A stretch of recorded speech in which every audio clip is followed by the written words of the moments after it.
What is the best way to get... Wait, we got to get this out of the way. The Big Lebowski is a fantastic movie, and my wife got me this for Father's Day one year. I'm wearing it today, and I'm making this video while I'm wearing it. What is the best way to get into FPV? If you are just starting out from zero, it can be so freaking overwhelming having to pick... God forbid you try to build your own quadcopter right out of the gate. But if you did want to do that, there's a link in the video description to my build series. But many people don't want to do that. They just want to buy something and fly it without having to do a lot of configuration. And then battery charging is... Can't somebody just sell me everything that I need in one box? This is the BetaFPV FPV Racing Starter Kit, and it wants to be everything you need to get into FPV in a box for a single credit card swipe at a reasonable price. But the real question is, can this take the throne from the Emax Tinyhawk Ready to Fly kit, which has been my go-to until today? Well, that's what we're going to find out. I'm Joshua Bardwell, and you're going to learn something today.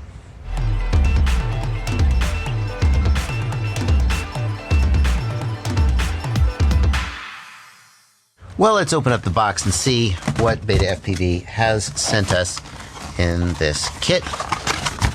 Oh, that's kind of nice. Nice little case. Yeah.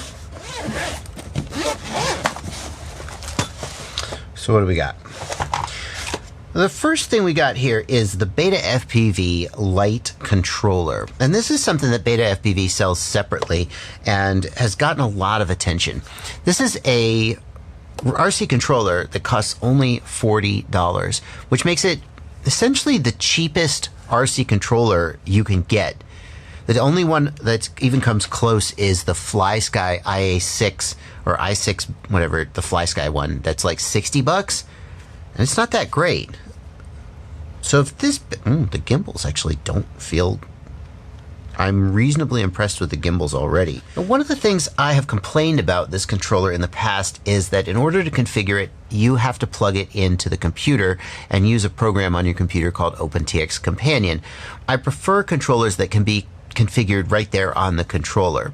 That's not going to be a big deal for this kit because it comes ready to go. It's already configured to work with this whoop. But if you did want to use it later for one of your other quads, and yes, this controller can bind to FreeSky D8 and D16 mode receivers, so you could buy another quad and bind it and use it. Joshua from the future here. Actually, quick correction. There are two versions of the BetaFPV Light Radio. The one that's included in this kit does not bind to FreeSky receivers. It only binds to Bayang receivers, which I'm going to guess you don't have a whole lot of those. Basically, it's only useful with the quad that comes in this kit.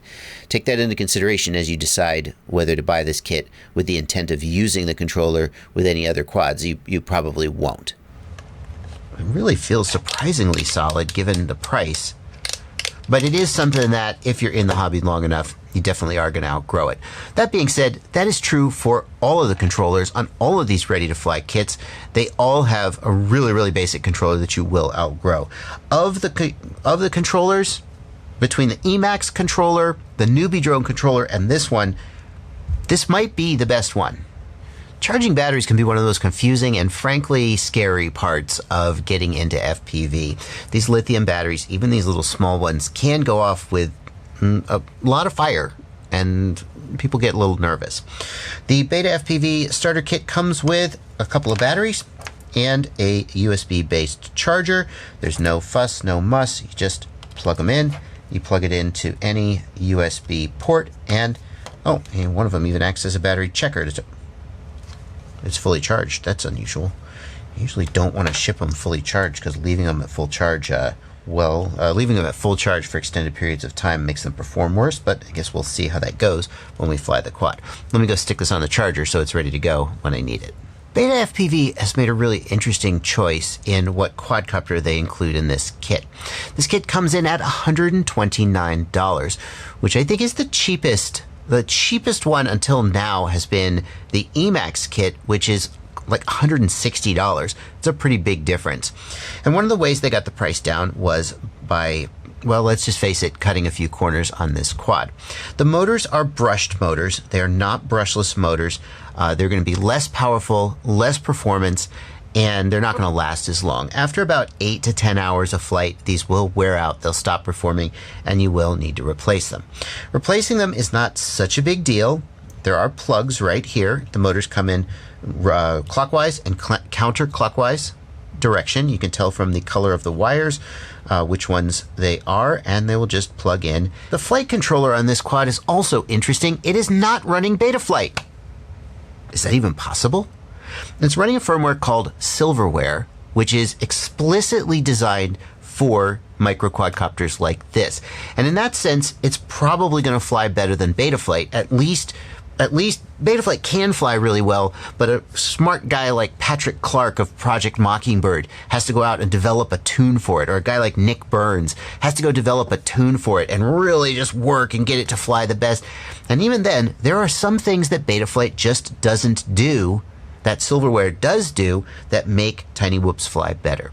So the advantage here is that the flight controller on this board is specifically designed to make a Tiny Whoop fly as good as possible, and it's designed so that you don't have to screw with it.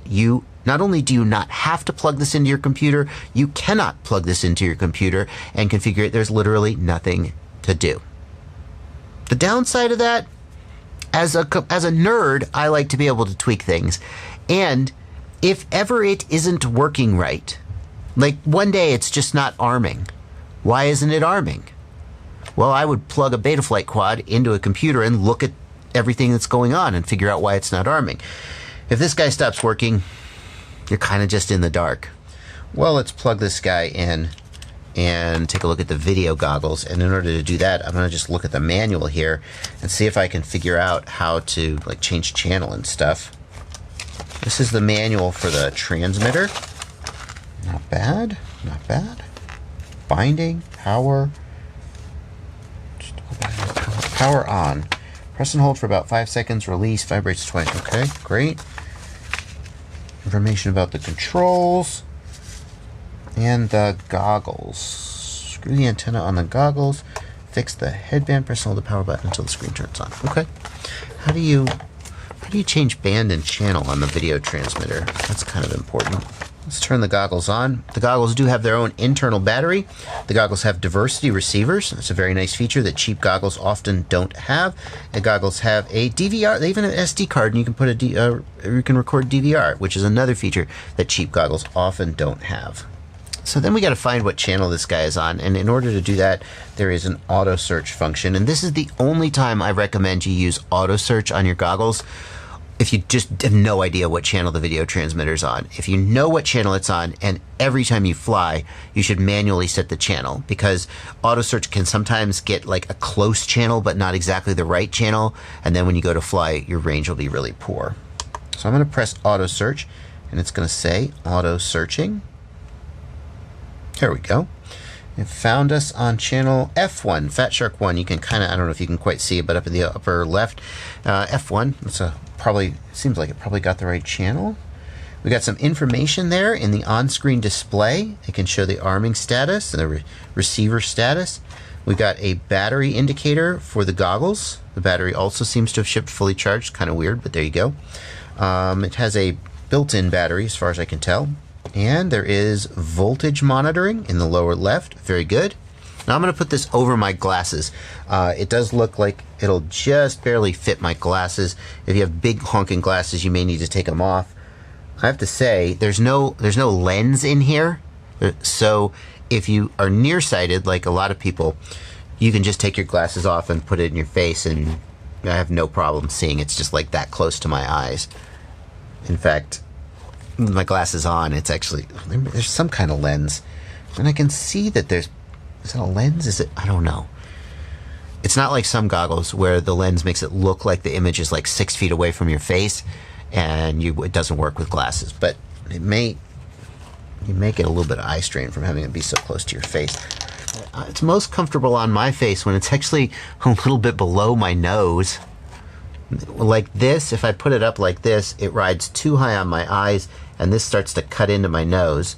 I don't know if that's intentional or not. It's a little weird to have your nose inside the goggles and fogging them up. But you can just kind of set it like that, I guess. I guess that's the best. Having it just below the level of my nose. It's not cutting into my nose, but when I breathe out my nose, I'm still not fogging it up. I don't know how comfortable this would be for like hours and hours, but it's okay. The image is big. So obviously, just showing you a camera image of the screen is not going to give you an accurate perspective on what it looks like. It doesn't look bad. It's reasonably big in your field of view. It's a widescreen VGA image, 800 by 480, and yeah, I'm reasonably happy with this foam here. This is actually way better than the like super cheap foam that you often find on these goggles. I'm not sure that the shape of the goggle like ideally fits my face, but the foam itself is pretty comfortable. Is it Velcroed on? No, it's stuck on. So if you need to replace it, you'll just pull it off and you'll just stick on the new foam. It's not bad. There's a procedure that needs to be done before you can fly this quad. And it needs to be done with any controller and any new quadcopter that you've got. The procedure is called binding.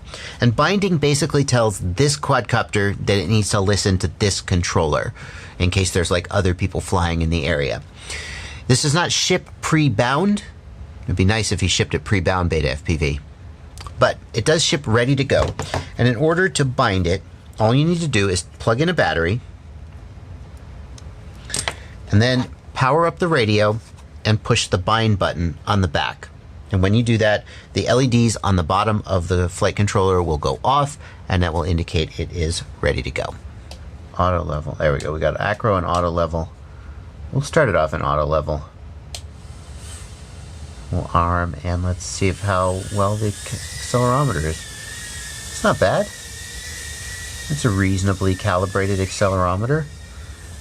What's the angle limit? Oh, wow. It is set for speed, buddy. This is not set for rank beginner. Oh. We're not set for rank beginners. When you push full stick forward, it will let you go way forward. So you're going to have to be gentle on the stick. This is something that Emax does really well, is that on their Tinyhawk, the default rates are super slow, which if you're like an experienced pilot is a little annoying, but as a rank beginner, you're not going to get yourself in trouble with an Emax. Look how fast this thing can go. See, get in the, okay, never mind. Did a good job of staying upright.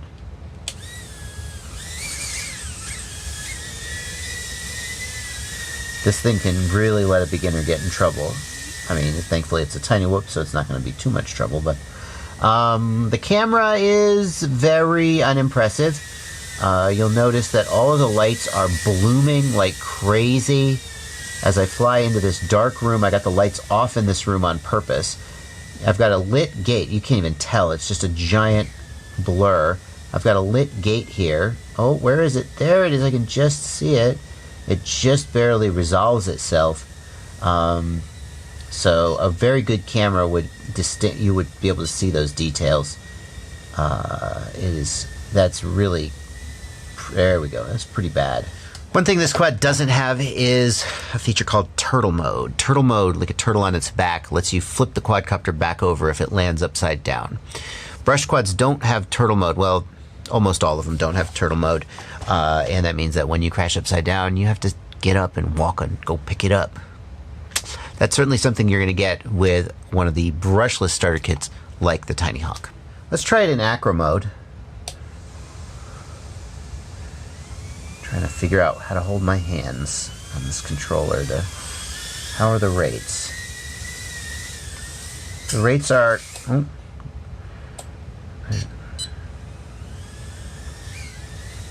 The rates are not what I expect.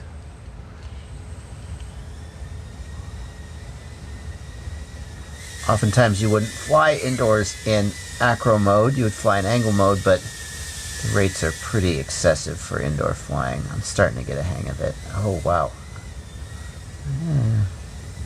Okay, let's bring this battery in.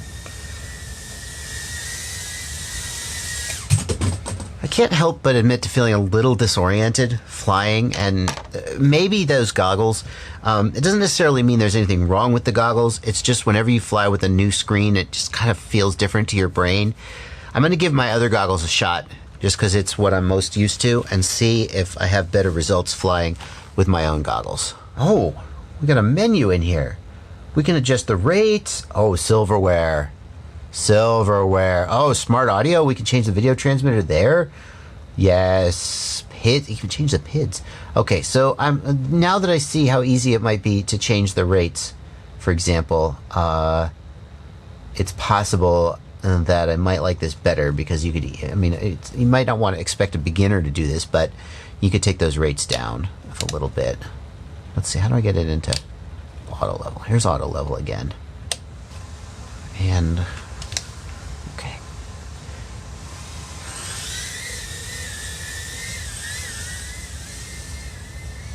Oh, I see. That's way better.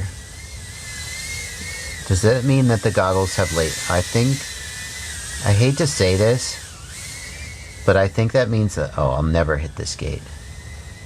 I think that means the goggles have latency or something. I'm immediately way, way, way more confident. Oh. I mean, I tried to blame it on the fact that I'm not familiar with the goggles, but I feel like the difference I'm feeling between my own goggles and those goggles, I wonder if those goggles have a lot of latency somehow. Delay. Oh, come on, get out of there, get out. I will say Silverware is doing a great job with auto level corrections. It's doing a great job of not flipping out when you smack things. I'm very impressed with it. Yeah, so I immediately am much more impressed with how this quad flies and much less impressed with the goggles.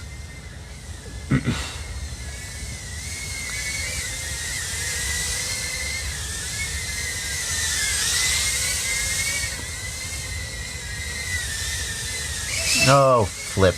There you go. Oh, the throttle's just a little hard to manage, I have to say.